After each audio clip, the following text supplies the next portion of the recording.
Cricket کے اندر مثبت اور منفی واقعات میں جو ہوئے ہیں وہ مندرجہ ذیل یہ ہیں۔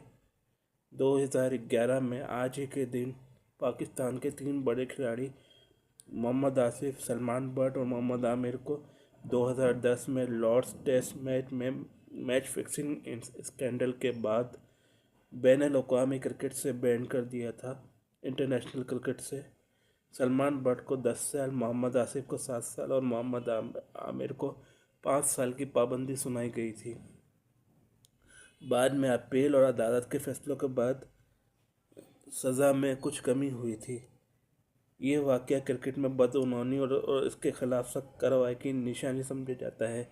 مثبت واقعات میں بھارت نے انڈر-19 ورلڈ کپ 2022 میں 5ویں بار جیتا تھا۔ 5 فروری کو 2022 کو بھارت نے انگلینڈ کو فائنل میں 4 وکٹوں سے ہرا کر انڈر-19 ورلڈ کپ جیتا۔ اس کے علاوہ آج کے دن انڈیا کے فاسٹ بولر بھوی کمار کی سالگرہ کا بھی دن ہے۔